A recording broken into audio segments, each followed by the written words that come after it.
Hello everyone, welcome to biology lecture. Myself Somnath Palicha here from Saraswat International School, Vapi.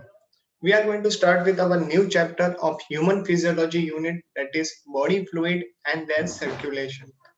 Okay, ये chapter में हम लोग बात करने वाले हैं with respect to the blood and the lymph and with respect to their circulatory organs.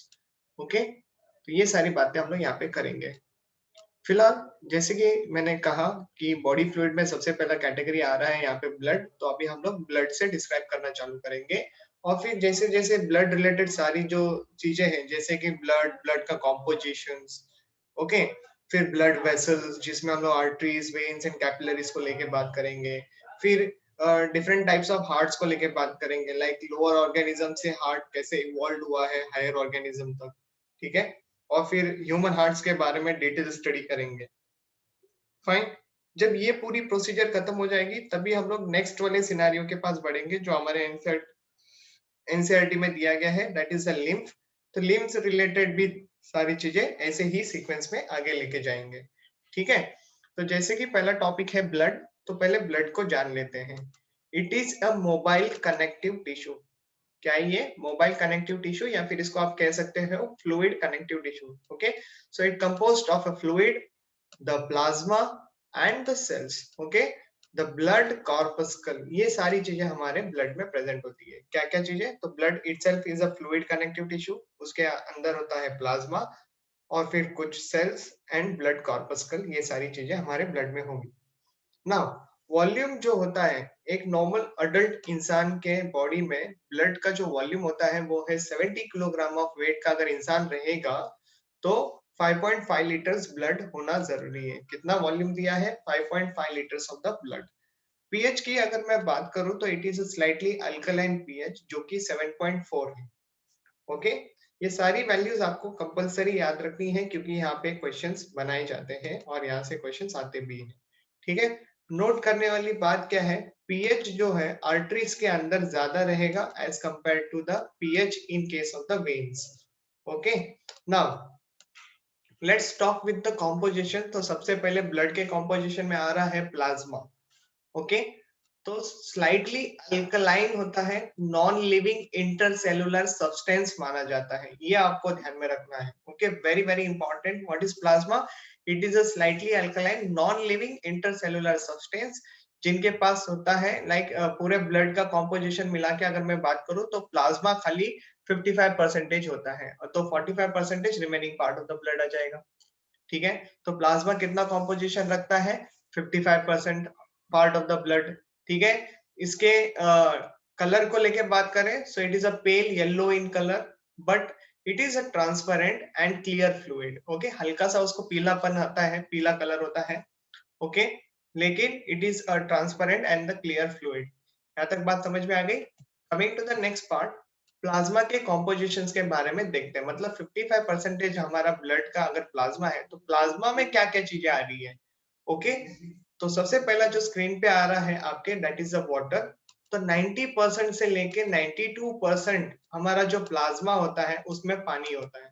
कितना water होता है? 90 से लेके 92% कंपोजिशन जो है वाटर का होता है. ठीक है, ये आप लोगों को ध्यान में रखना है प्लाज्मा में. दूसरी बात, इनऑर्गेनिक आयंस को लेके बात करते हैं. 1% इनऑर्गेनिक आयंस होते हैं और वो क्या क्या पॉसिबल है? Sodium ion, calcium ion, magnesium ion, bicarbonate ions, chloride ions, etcetera etcetera. ठीक है, न्यूट्रिएंट्स की बात करें तो ग्लूकोज हो सकता है, अमीनो एसिड्स हो सकते हैं, लिपिड्स हो सकते हैं. What are all those things? These are you can say, देखो ग्लूकोज जो है यूनिट है कार्बोहाइड्रेट का, अमीनो एसिड जो है वो यूनिट है प्रोटीन्स का, लिपिड जो है वो है यूनिट है यू कैन से फैटी फैट्स का, है ना. तो फैटी एसिड, ग्लिसरॉल, ये सारे सब्सटेंस भी उसमें रहेंगे, न्यूट्रिएंट्स वाले एरिया में आ जाएगा. ठीक है, और अगर मैं प्रोटीन्स को लेके बात करूं तो 6 to 8% जो प्लाज्मा है उसमें प्रोटीन्स होते हैं. ओके, कितना? देखो 6 to 8% प्लाज्मा के अंदर प्रोटीन्स पाए जाते हैं. दिस इंक्लूड्स, अभी प्रोटीन्स की यहाँ पे कुछ अलग अलग एग्जाम्पल दे रहा हूँ. This includes like albumin. Okay, albumin जब भी नाम आता है उसका फंक्शन रहेगा ऑस्मोटिक बैलेंस करने का. तो ये एक क्वेश्चन है, आपको ध्यान में रखना. ओके, नेक्स्ट दूसरा एग्जाम्पल जो आ रहा है वो है ग्लोब्यूलिन. नाम से ही पता चल गया होगा, जैसे कि फॉर एग्जांपल हम लोग कहते हैं इम्यूनोग्लोब्यूलिन करके, है ना। तो ग्लोबुलिन प्रोटीन जो होते हैं ये हमारे डिफेंस मैकेनिज्म के लिए काम करते हैं, हमारा इम्यून सिस्टम कह सकते हो। नेक्स्ट जो प्रोटीन्स का नाम आ रहा है वो है फाइब्रिनोजेंस। ये हमारे ब्लड को क्लॉट करने के लिए मदद करते हैं। ओके, अगर कोई इंजुरी वगैरह होगा जहां से ब्लीडिंग वगैरह हो रहा है तो उसको रुकाने का काम ये फाइब्रिनोजेंस करवा के देते हैं। थोड़ा और आगे बढ़ते हैं। डिफेंस कंपाउंड इम्यूनोग्लोब्यूलिन, ऐसा टर्म आ गया था ऊपर ग्लोब्यूलिन करके, तो अभी थोड़ा सा इसको समझते हैं। ओके, मैंने ऑलरेडी कहा इम्यूनोग्लोब्यूलिन ये एंटीबॉडीज के जैसे काम करते हैं। तो पहला जो आ रहा है आपके स्क्रीन पे दैट इज द लाइसोजाइम। ये क्या है, तो ये पॉलीसेकेराइड्स होते हैं। नेक्स्ट जो एग्जांपल दे रहा हूं वो है प्रोपेरिडिन। ये क्या है, तो ये लार्ज साइज प्रोटीन कहलाते हैं। ओके, देखो लाइसोजाइम्स एंड प्रोपेरिडिन, ये दो एग्जांपल्स मैंने दे के रखे हैं in case of the immunoglobulins as a antibody. ये दोनों के दोनों जो है आपको प्लाज्मा के अंदर मिल जाएंगे।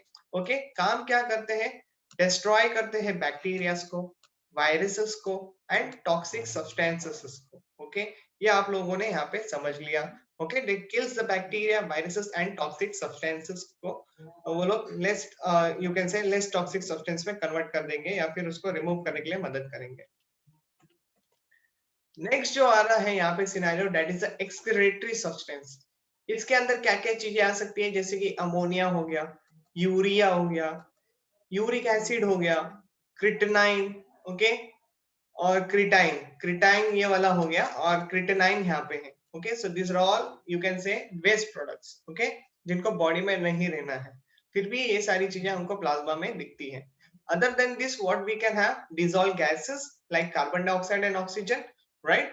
और एंटीकोगुलेंट की बात करें तो आपके स्क्रीन पे कुछ एग्जांपल्स आएंगे और ये कुछ एग्जांपल्स आपको ऑलरेडी पता भी होंगे।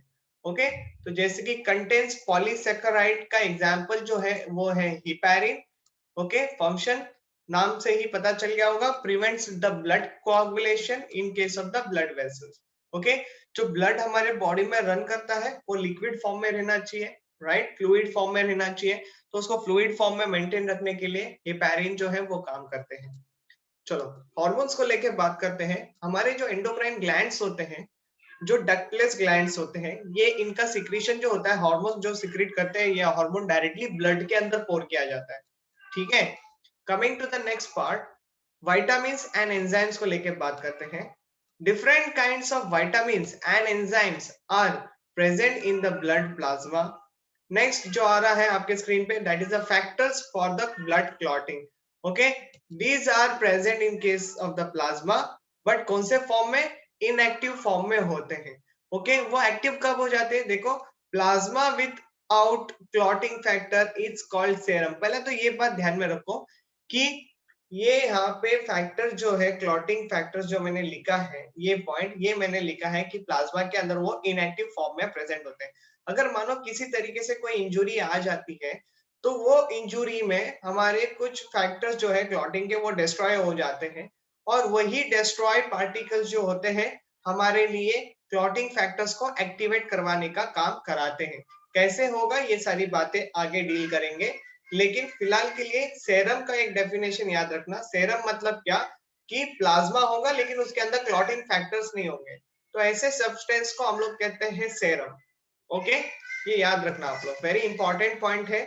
Coming to the next part, note. Note क्या बोल रहा है, ब्लड ग्लूकोज के बारे में नोट दे रहा हूं मैं यहाँ पे। ठीक है, so let's talk about this note now. As you can see on the screen, the glucose is absorbed in the small intestine. सही बात है कि नहीं। इसके अलावा और कहाँ पे एब्सॉर्ब होने के चांसेस है, ग्लूकोज के स्टमक के अंदर। फाइन, डाइजेशन वाले चैप्टर में हम लोग ये सारी बातें डील कर चुके हैं। So now see over here, after absorption it reaches to the blood. Okay, सबको पता है चीजें जब एब्जॉर्ब हो जाती है, मतलब फूड खा लिया, डाइजेस्ट कर लिया, एब्जॉर्ब कर लिया, तो एब्जॉर्प्शन की प्रक्रिया कब खत्म होती है, जब वो सारी चीजें हमारे ब्लड में चली जाती है। ठीक है, और ब्लड क्या करता है, उसको सारी जगहों पे डिस्ट्रीब्यूट करने का काम करता है। इतनी बात तो हम लोगों ने डाइजेशन वाले चैप्टर में पढ़ी। और आज का जो लेक्चर है हमारा वो है बॉडी फ्लूइड एंड सर्कुलेशन। तो ब्लड के थ्रू ही सारी चीजें मूव कर रही है, सिंपल सी बात है। तो ये कुछ एग्जाम्पल है जो आपके स्क्रीन पे है, जो हम लोगों ने डाइजेशन पे देखा था, फिर से एक बार आ गया है, देख लो, it's a kind of revision बोल सकते हो। तो देखो क्या है वो, excess glucose gets converted into glycogen, ये मैंने ऑलरेडी बताया हुआ है, with the help of an substance called as insulin, है ना। बीटा सेल्स जो होते हैं पैंक्रियास के, वो इंसुलिन बनाने में मदद करते हैं। क्लियर हो गई ये सारी बातें यहाँ पे। Coming to the very next point over here, देखो रिएक्शन मैंने दिया है, ग्लूकोज इंसुलिन के प्रेजेंस में ग्लाइकोजन में कन्वर्ट हो गया। किस में हो रहा है ये प्रोसीजर? लिवर्स एंड मसल्स में हो रहा है। ओके, नीचे मैंने आप लोगों को कुछ वैल्यू दे के रखी है, that is see blood glucose level दे के रखा है। कितना होना चाहिए ब्लड में ग्लूकोज का लेवल? 80 टू 100 मिलीग्राम पर 100 ml ऑफ ब्लड होना चाहिए। Okay, this is when it is possible. खाना खाने के बाद, नॉर्मल मील लेने के बाद, लाइक 12 घंटों के बाद ये जो ग्लूकोज है वो हमारे बॉडी में चले जाता है, और तब हमारे बॉडी में, ब्लड में यू कैन से, ग्लूकोज की लेवल 80 टू 100 मिलीग्राम हो जाती है पर 100 ml ऑफ ब्लड के हिसाब से। फाइन, इतनी बातें क्लियर हो गई। Now see over here another some important topic, note. क्या बोल रहा है ये? whenever it is required glycogen is changed into glucose by the glucagon। मतलब क्या है? सिंपल सी बात है, देखो जब बॉडी में शुगर की लेवल ज्यादा थी तभी इंसुलिन ने उसको मेंटेन करने का काम किया, मतलब उसको ग्लाइकोजन में कन्वर्ट कर दिया। अब बॉडी में ब्लड शुगर की लेवल कम है तो ग्लूकोज चाहिए, मतलब मालूम पड़ा कि हमारे बॉडी में ग्लूकोज की डिमांड है। ओके, तो क्या करना पड़ेगा? ग्लाइकोजन को कन्वर्ट होना पड़ेगा ग्लूकोज में, और ये करने का काम कौन करता है? ग्लूकागोन करता है। ठीक है, ये सारी बातें डाइजेशन वाले टॉपिक से रिलेटेड थी। ये आप लोग फिर से पढ़ोगे in the very last part of this unit only, जहाँ पे चैप्टर का नाम आता है केमिकल कंट्रोल एंड कोऑर्डिनेशन वाला चैप्टर। फाइन, वहां पे भी ये सारी बातें फिर से रिपीट होगी, तभी आप लोगों को ये सारी बातें ध्यान में होनी चाहिए।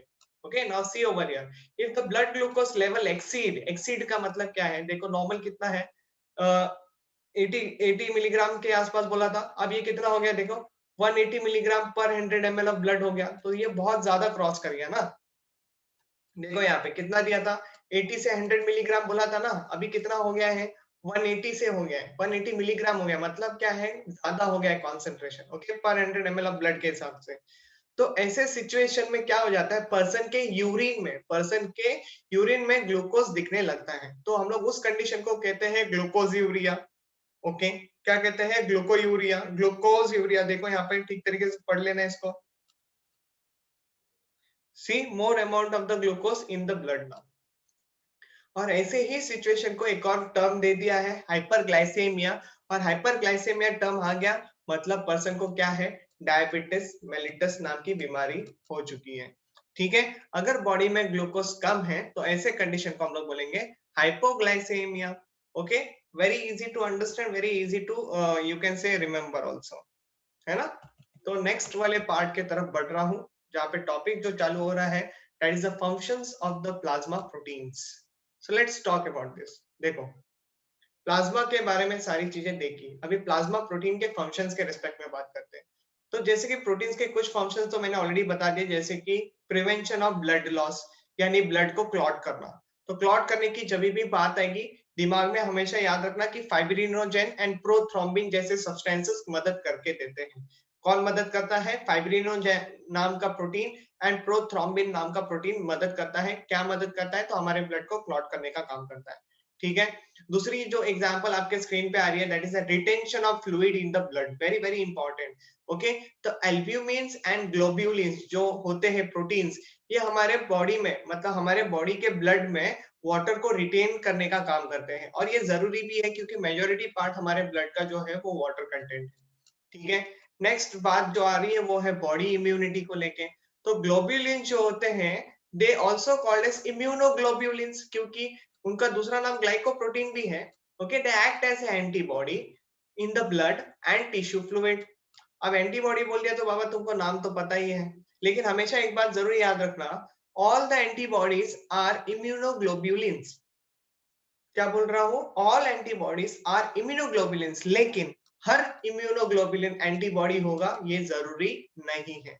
फाइन, याद रखो ये स्टेटमेंट बहुत ही ज्यादा इंपॉर्टेंट है। Coming to the very next point over here, next function जो आ रहा है आपके स्क्रीन पे प्रोटीन के रिस्पेक्ट में, कि हमारे ब्लड का जो पीएच है वो मेंटेन रहना चाहिए। ओके, सो प्लाज्मा प्रोटीन जो है plays an acid base buffers. क्या काम करते हैं वो लोग? एसिड बेस बफर जैसे काम करते हैं, ताकि पीएच जो है ब्लड का वो न्यूट्रलाइज कंडीशन में चले जाए, मतलब एसिड और बेस का जो सिनेरियो है वो न्यूट्रलाइज हो जाए। ठीक है, coming to the next part over here, transport of certain materials. ये भी तो जरूरी है क्योंकि ब्लड के थ्रू ही हमारी जो मैक्सिमम चीजें हैं वो ट्रांसपोर्ट की जाती है। Okay, so see over here, thyroxine, ये क्या है? हार्मोन है। Okay, is bound to an albumin or you can say specific globulin for the transport in the plasma. Okay, तो ये किसके साथ हो रहा है? एल्ब्यूमिन नहीं तो ग्लोब्यूलिन के साथ बाइंड हो रहा है, तो कैरियर प्रोटीन के जैसे काम कर रहे हैं। ठीक है चीजें यहाँ पे fine. Coming to the very next topic, that is number 6 पे आ रहा है, डिस्ट्रीब्यूशन ऑफ द हीट। तो बॉडी में जो हीट सप्लाई करने का काम होता है वो भी इसी के थ्रू होता है। और एंजाइम्स की बात करें, so all proteins are enzymes in nature, all enzymes are protein in nature. ये बात आप लोगों ने बायोमोलिक्यूल्स वाले चैप्टर में ही डील कर ली थी। फाइन, तो नेक्स्ट वाले टॉपिक में बढ़ रहा हूँ। यहाँ पे हमारा जो आज का पहला टॉपिक जो डिटेल स्टडी आ रहा है, that is called as RBC. Okay, so अभी आरबीसी को देखने का टाइम आ गया है, तो ठीक तरीके से ध्यान देना यहाँ पे स्क्रीन पे। Okay, what are RBC? सबको पता है कि रेड ब्लड कॉर्पस्कल हम लोग उसको कहते हैं, दूसरा नाम है उसका एरिथ्रोसाइट्स। इसके अलावा क्या क्या चीजें आपको पता है वो देखो।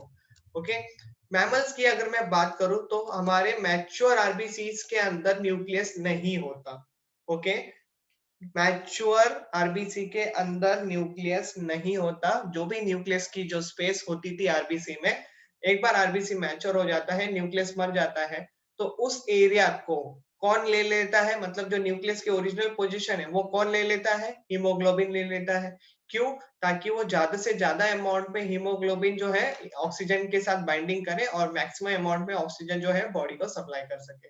ठीक है, so that is what the plus point we have over here. लेकिन कुछ ऐसे मैमल्स हैं जैसे कि कैमल्स और लामास की बात करें तो इनके पास आरबीसी के अंदर न्यूक्लियस देखने मिलता है, तो ये एक्सेप्शनल केसेस है। तो ये क्या है? हमारे लिए स्ट्रेट फॉरवर्ड इंडिकेशन है कि यहाँ पे क्वेश्चंस बनते हैं। ओके, शेप को लेके बात करें तो it is a disc shape structure, जिसको हम लोग कहते हैं बाइकॉन्केव स्ट्रक्चर। जैसे कि अगर मैं ड्राइंग करूं तो ये कुछ इस तरीके से दिखता है। ओके, बाइकॉन्केव स्ट्रक्चर, ये साइड व्यू है। Okay, coming to the diameter, 7 to 8 micron है, लेकिन सेंटर के डायमीटर की अगर मैं बात करूं तो ओनली 1 माइक्रोन है, क्योंकि वहां पे आपका न्यूक्लियस जो है नहीं होता। ठीक है, पेरीफेरी के रिस्पेक्ट में बात करूं तो 2 माइक्रोन इन डायमीटर है। और लाइफ स्पैन को लेके बात करूं आरबीसी की तो वो 120 दिन की है। ठीक है, अभी कंटेंट को लेके बात करते हैं, मतलब आरबीसी काउंट कहते हैं इसको। क्या कहते हैं? आरबीसी काउंट कहते हैं। तो एक इंडिविजुअल, जैसे कि फीमेल्स की बात करें तो फीमेल्स में 4.5 मिलियंस पर एमएम क्यूब के हिसाब से ये आरबीसीज होते हैं। ओके, वेरस अगर मैं मेल्स को कंपेयर करूं तो 5 मिलियंस पर एमएम क्यूब के हिसाब से आरबीसी का काउंट देखा गया है। ठीक है, सो 4.5 से लेके 5 मिलियंस तक आपको ये वैल्यू याद रखनी पड़ेगी। Coming to the very next point over here, RBC count जो है ये इंक्रीज होता है बाय डूइंग अ एक्सरसाइज, और you can say person is at high altitude. ये तो तुमको पता होगा, है ना? अगर आप लोग एक्सरसाइज वगैरह करते हो, फाइन, और एक्सरसाइज करने से क्या हो जाता है, बॉडी में ऑक्सीजन की जरूरत पड़ती है। तो ऑक्सीजन सप्लाई करने के चक्कर में हमारी बॉडी जो है वो आरबीसी बनाने लगती है। आरबीसी जितना ज्यादा बनेगी उतना ज्यादा ऑक्सीजन सप्लाई कर पाएगी। ठीक है, और उतना जल्दी कर पाएगी। वही सिनारियो आप लोगों को हाई एल्टीट्यूड पे सोचना है। जब आप किसी ठंडे एटमॉस्फेयर में जाते हो, किसी हाई एटमॉस्फेयर में जाते हो, मतलब जैसे कि पहाड़ वगैरह चढ़ने जाते हो, ठीक है, तो ऐसे सिचुएशन में ऊपर ऑक्सीजन का कॉन्सेंट्रेशन जो है वो कम हो जाता है, तो आपको उसके अकॉर्डिंगली एडजस्ट करना रहता है।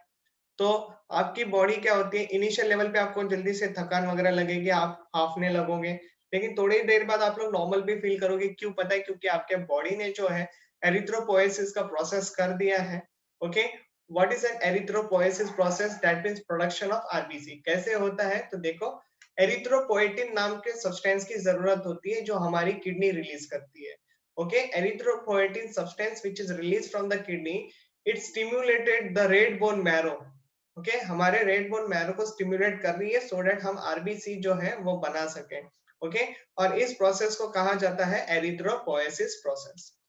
ठीक है, अगर आरबीसी का काउंट अननेसेसरली बॉडी में बढ़ रहा है तो हम लोग उस कंडीशन को कहते हैं पॉलीसाइथेमिया। और आरबीसी का काउंट अगर अननेसेसरली गिर रहा है, ओके, तो हम लोग उसको कहते हैं एरिथ्रोसाइटोपेनिया। ओके, दोनों टर्म्स को ध्यान रखो, डेफिनेशन को ध्यान रखो, एरिथ्रोसाइटोपेनिया। फाइन, पॉलीसाइथेमिया यानी इंक्रीज होना, पॉली मतलब मैनी, ओके, एंड एरिथ्रोसाइटोपेनिया यानी यहाँ पे डिक्रीज होना। RBC produces by liver and spleen during the fetal stage. Okay, ये क्या है, एरिथ्रोपोएटिक ऑर्गन्स है। क्या है ये, एरिथ्रोपोएटिक ऑर्गन्स कह सकते हो आप लोग, ठीक है। मतलब जब फीटल स्टेज की बात करें तो बोन मैरो यहाँ पे नहीं काम कर रहे थे, तभी लिवर एंड स्प्लीन जो है वो आरबीसी बना रहे थे। ओके, और जब डिलीवरी वगैरह हो जाती है, लाइक आफ्टर बर्थ की अगर मैं बात करूं, तो red bone marrow will start producing the RBCs. Okay, ये बात आपको यहाँ पे ध्यान रखनी है। अभी 120 दिन बाद होता क्या है, ये बात आपको ध्यान रखना है। देखो, after 120 days RBCs are getting destroyed। What are happening, RBCs जो है ये डिस्ट्रॉय हो जाते हैं इन स्प्लीन। ओके, जिसको कहा जाता है ग्रेवयार्ड ऑफ आरबीसी ऑल्सो, या फिर ये फैगोसाइट्स किए जाते हैं बाय द डब्ल्यूबीसी, मतलब डब्ल्यूबीसी उनको डिस्ट्रॉय कर देते हैं, ठीक है, डेड आरबीसीज को ऐसे भी कह सकते हो। Now in spleen RBCs can also be stored, ये भी एक फंक्शन है जो कि स्प्लीन के रिस्पेक्ट में है, आपको ध्यान रखना है ये सारी बातों पे। ओके, नाउ आरबीसी के पास अलग से एक अपनी फ्लेक्सिबल मेम्ब्रेन होती है, जिसको हम लोग कहते हैं Donnan's membrane, very important over here. Okay, अब हीमोग्लोबिन का जब हीमोग्लोबिन को जब रप्चर किया जाता है, तोड़ दिया जाता है, okay, after 120 days and all complete RBC and all, ये सारी बातें डिस्ट्रॉय होती है, तो हीमोग्लोबिन जो है वो भी हमारे 3 कंपोनेंट्स का बना हुआ रहता है, वो 3 कंपोनेंट्स भी सेपरेट हो जाते हैं। जैसे कि पहला कंपोनेंट की अगर मैं बात करूं तो हीमोसाइड्रिन, जिनके पास आयरन रिच होते हैं सब्सटेंसेस। बिलिरुबिन होते हैं जो कि येलो कलर पिगमेंट होते हैं, जो कि present in the bile, you can से बाइल यानी क्या, तुम्हारा लीवर जूस हो गया, ठीक है, फाइन। और यहाँ पे which provides the pale yellow colour to the plasma. तो याद करने की कोशिश करो, प्लाज्मा के बारे में जब मैं बता रहा था तब मैंने उसमें क्या बोला था कि प्लाज्मा एक ट्रांसपेरेंट लिक्विड है, लेकिन उसको येलो कलर मिला हुआ है। तो वो येलो कलर कहाँ से आया, तो ये बिलिरुबिन से आया। फाइन, ऐसे करके आप लोग इसको याद रखोगे। Coming to the very next point over here, biliverdin. Okay, again this is a yellow color pigment which is present in the bile. It has to be excreted out. Even the bilirubin is also has to excrete out. Okay, ये दोनों substance को निकाला जाता है body के बाद, okay, excrete किया जाता है। और ये जो आयरन रिच सब्सटेंस जो यहाँ पे रिलीज हो रहा है, ये आयरन को बॉडी में फिर से रीअब्सॉर्ब कर लिया जाता है। Okay, so this is how the things happening. अभी आपको एक नोट करने वाली बात है, पहले वाले केस में मैंने कहा कि एरिथ्रोपोएटिन सब्सटेंस जो है वो रिलीज किया जाता है किडनी से, जिसके वजह से एरिथ्रोपोएसिस का जो प्रोसेस है वो ट्रिगर किया जाता है। लेकिन खाली क्या उतना ही सब्सटेंस काम करता है? नहीं, आपके लिए और 2 एग्जांपल्स आ रहे हैं स्क्रीन पे, जैसे कि folic acid and vitamin B, vitamin 12 over here, जिसका दूसरा नाम है साइनोकोबालामाइन। ओके, दोनों नाम आपको ध्यान रखना है, फॉलिक एसिड एंड विटामिन 12 साइनोकोबालामाइन। ये भी क्या करते हैं, एरिथ्रोपोएसिस को ट्रिगर करते हैं, मतलब आरबीसी बनाने के लिए हेल्प आउट कर देते हैं, ठीक है। Next, so let's talk about here with respect to the hemoglobin, which is made up of 2 parts. Okay, जैसे कि ये तो आप लोगों ने पढ़ा ही था breathing and exchange of gases वाले चैप्टर में, तो हीम जो होता है ये आयरन कंटेनिंग होता है, एंड ग्लोबिन पार्ट जो होता है ये प्रोटीन होता है, ठीक है। हीमोग्लोबिन अगर ऑक्सीजन के साथ बाइंडिंग हो जाएगा तो ऑक्सी हीमोग्लोबिन कहते हैं। हीमोग्लोबिन कार्बन डाइऑक्साइड के साथ बाइंडिंग होता है तो कार्बामिनो हीमोग्लोबिन कहते हैं। हीमोग्लोबिन जब सीओ यानी कार्बन मोनोऑक्साइड के साथ बाइंडिंग करेगा तो हम लोग उसको कार्बोक्सी हीमोग्लोबिन कहते हैं। ओके, और आपको ये भी बात पता है कि 1 ग्राम ऑफ हीमोग्लोबिन जो है ये 1.34 ml ऑफ ऑक्सीजन को कैरी करने में मदद करता है। ओके, अब नोट वाली बात क्या है, तो नोट क्या है, 1 haemoglobin carries 4 oxygen molecules. Okay, अगर ये हीमोग्लोबिन बॉडी में कम हो जाएगा तो कंडीशन क्या होती है, एनीमिया। ओके, ये सारी बातें जो है हम लोग प्रीवियस वाले टॉपिक में भी डिस्कस कर चुके थे, right, breathing and exchange of gases वाले पार्ट में। Now, let's move ahead while we are going to enter into the next topic that is called as the WBCs, okay, यानी white blood corpuscle, जिसको दूसरा नाम है leukocytes. Okay, क्या कहा जाता है इनको, leucocytes. They do not have the haemoglobin और they do not have any pigments, मतलब क्या है कि ये कलरलेस होंगे। फाइन, इतनी बातें क्लियर हो गई, तो साइज को लेके बात करता हूँ। 8 से 20 माइक्रोन होते हैं, okay, bigger than RBCs, as you can see on the screen. हम लोग पहले भी बात कर चुके हैं आरबीसी को लेके, तो ये यस ऑफ कोर्स साइज में बड़े हैं। ओके, नंबर की बात करें तो ये आरबीसी के कंपैरेटिवली कम होते हैं। और अगर आपको काउंट जानना है यानी टोटल ल्यूकोसाइट्स काउंट जानना है, जिसको टीएलसी कहते हैं, तो ये देखो 6000 टू 10,000 पर एमएम क्यूब में ही रहते हैं। ओके, वो 4.5 से 5 मिलियन एमएम क्यूब था, राइट, है ना, पर mm क्यूब था, और ये कितना है देखो 6000 टू 10,000 पर mm क्यूब के हिसाब से है। और अगर इनके रेशियो को रिस्पेक्ट में बात करें, आरबीसी और डब्ल्यूबीसी के रेशियो को पूछा जाएगा क्वेश्चन में, तो आपको पता होना चाहिए कि अगर 600 आरबीसी है तो उनमें 1 डब्ल्यूबीसी है। This is what the ratio over here. Okay, I hope तुम लोग इसका डिफरेंस समझ पा रहे हो। Coming to the next part, shape को लेके बात करते हैं। So it can be round और it can be any other shape, irregular kind of structure भी बोल सकते हो। फाइन। न्यूक्लियस की बात करते हैं। It is a nucleated but the shape of the nucleus is not defined over here. Different different types के न्यूक्लियस के स्ट्रक्चर्स देखे जाते हैं, इसलिए ऐसे कंडीशन को कहते हैं पॉलीमॉर्फोन्यूक्लियर ल्यूकोसाइट्स। क्या कहा जाता है? पॉलीमॉर्फोन्यूक्लियर ल्यूकोसाइट्स, यानी पीएमएनएल या फिर पीएमएल या फिर पीएनएलबी कहा जाता है। और लाइफ स्पैन की लेके बात करें तो खाली थोड़े दिन के लिए होते हैं, लाइक 3 to 4 डेज की ही इनकी लाइफ साइकिल होती है, मतलब लाइफ स्पैन होता है। ठीक है, उसके बाद they will get phagocytes. Now site of production की बात करें तो red bone marrow, lymph and spleen, these are the 3 region जो कि डब्ल्यूबीसी बनाने में मदद करते हैं। This is a very important question. Okay, formation of WBC की बात करें तो प्रोसेस को कहा जाता है leucopoiesis. Next, decrease in the TLC की बात करें, अननेसेसरली अगर गिर रहा है डब्ल्यूबीसी तो ल्यूकोपेनिया कहते हैं। Property shown by the WBC is diapedesis. What do you mean by diapedesis? बहुत सिंपल सी बात है, अगर फॉरेन पार्टिकल्स को डिस्ट्रॉय करना होगा तो ये कैपिलरी के बाहर भी आ सकते हैं। ओके, ऐसा नहीं है कि कैपिलरी के अंदर ही अपना एक्शन परफॉर्म करेंगे, जरूरत पड़ी तो वो कैपिलरी से स्क्वीज आउट करके बाहर आ जाएंगे एंड फॉरेन पार्टिकल्स को डिस्ट्रॉय कर सकते हैं। ऐसे एक्टिविटी को डायपेडेसिस कहा जाता है। ठीक है, डब्ल्यूबीसी जो होते हैं ये 2 टाइप के होते हैं, एक होते हैं ग्रैन्युलोसाइट्स एंड दूसरे होते हैं एग्रैन्युलोसाइट्स। ओके, तो एक नया क्लासिफिकेशन सिस्टम जो है वो आपके स्क्रीन पे ओपन हो रहा है अभी अभी आप लोग इसकी तरफ ध्यान देंगे। तो सी, ग्रैन्युलोसाइट्स को लेके बात करते हैं। Granules are present in the cytoplasm. Okay, their nucleus is irregular or you can say lobed or subdivided। ध्यान देना, ग्रैन्युलोसाइट्स मतलब क्या? साइटोप्लाज्म के अंदर ग्रैन्यूल्स होते हैं, उनके न्यूक्लियस जो है ये इरेगुलर होते हैं, या तो लोब्ड होंगे या तो सब डिवाइडेड होंगे। Okay, now according to their staining property granulocytes are of 3 types. Okay, तो अभी डिफरेंट डिफरेंट स्टेन से अगर हम लोग उसको स्टेन करेंगे तो उसके ऐसे 3 कैटेगरी बनती है। तो पहला जो आ रहा है आपके स्क्रीन पे, that is called as the eonophils. Okay, eosinophils. तो ध्यान दो, इनके न्यूक्लियस जो होते हैं ये बाइलोब्ड न्यूक्लियस होते हैं। Okay, chorus, you can say granules are present. Their granules take acidic stain eosine, इसलिए इनको eosinophils के नाम से पहचाना गया है। यानी इनका दूसरा नाम जो है, देखो एसिडिक स्टेन लेने के कारण इनको एक और नाम होता है, that is the acidophils. Okay, ये भी एक टर्म याद रखना, वेरी इंपॉर्टेंट है। Okay, their number increases in the people with allergic condition। जो पर्सन के बॉडी में एलर्जी रिलेटेड होता है सिनेरियो, उनके बॉडी में इनके नंबर्स जो है वो इंक्रीज हो जाते हैं। ओके, सच एज अस्थमा और hay fevers, what are these are the symptoms। Okay, next, you can say help in the dissolving the blood clot। They are non phagocytic, ये भी आपको ध्यान रखना है। एसिडोफिल्स जो होते हैं वो नॉन फैगोसाइटिक होते हैं। They seems to play a part of in the immune system. They have some similarities to the lysosomes। Eosinophils can attach themselves to the parasitic forms and cause their destruction। मतलब eosinophils parasitic के साथ, मतलब parasitic के जैसे act करते हैं। Okay, मतलब already foreign particle के साथ चिपक जाएंगे और उसको डिस्ट्रॉय करने के लिए मदद करेंगे by liberating an enzyme called as a lysosomal enzyme. जैसे लाइसोसोम्स वाली एक्टिविटी आप लोगों ने cell the unit of life वाले चैप्टर में पढ़ी थी, याद है? जीईआरएल सिस्टम के बारे में बात कर रहा हूं मैं।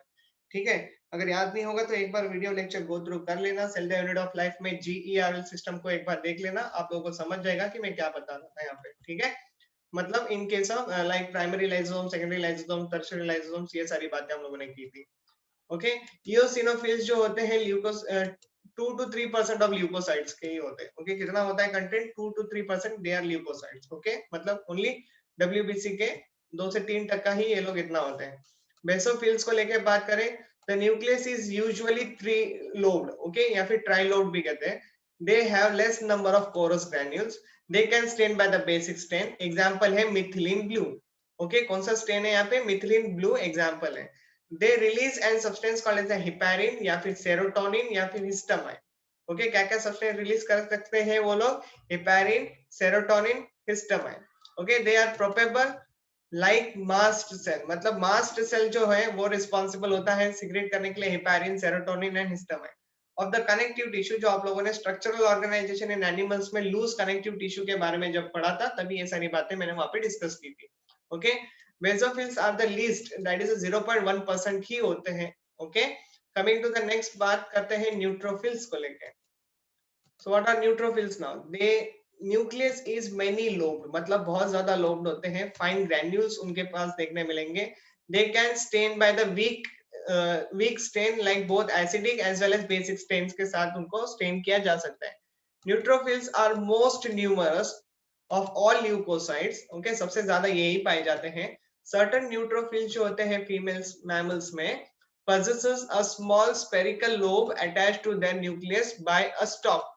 Okay, this lobe is called as a drum stick, जिसको सेक्स क्रोमैटिन कहा जाता है, या फिर दूसरा नाम है Barr body.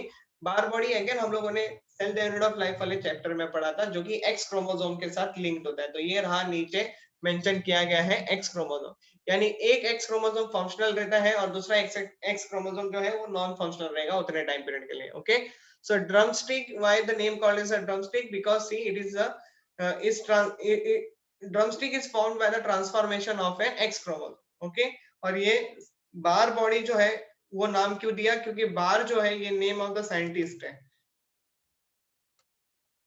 They eat the harmful germs and are therefore phagocytic in nature. Neutrophils की बात करें तो ये 60 to 65% ल्यूकोसाइट्स होते हैं।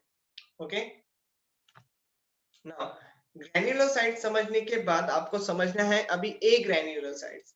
Here the cytoplasm are without granules, मतलब नाम से ही पता चल गया होगा। तो ये दो कैटेगरी बनाते हैं, लिम्फोसाइट्स एंड मोनोसाइट्स। लिम्फोसाइट जो होते हैं ये छोटे होते हैं, they are smaller in size and contain the scant cytoplasm with the large rounded nucleus. Okay, तो न्यूक्लियस कैसा है? बड़ा है, राउंड है।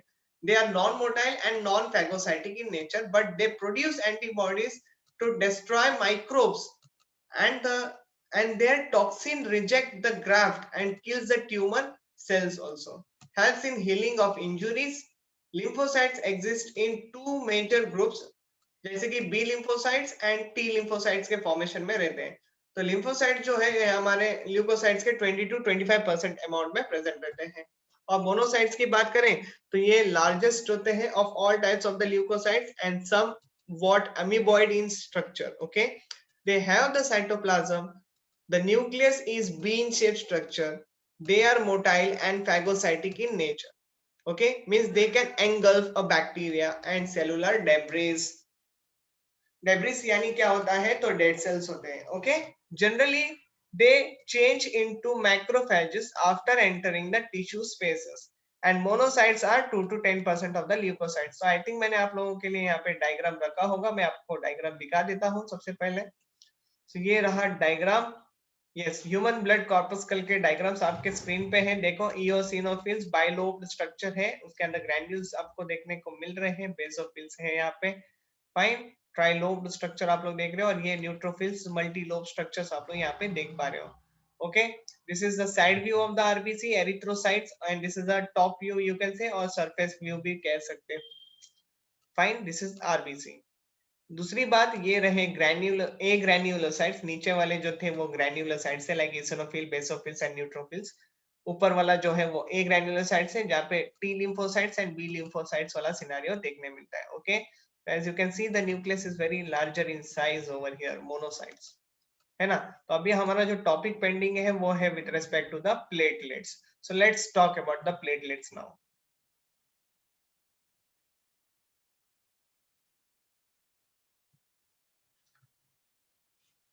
तो देखो यहाँ पे थ्रोम्बोसाइट्स, ओके, ब्लड प्लेटलेट्स को लेके बात चल रही है। तो in mammals the thrombocytes are called as a platelets. ध्यान रखना, इन मैमल्स थ्रोम्बोसाइट्स को प्लेटलेट्स कहा जाता है।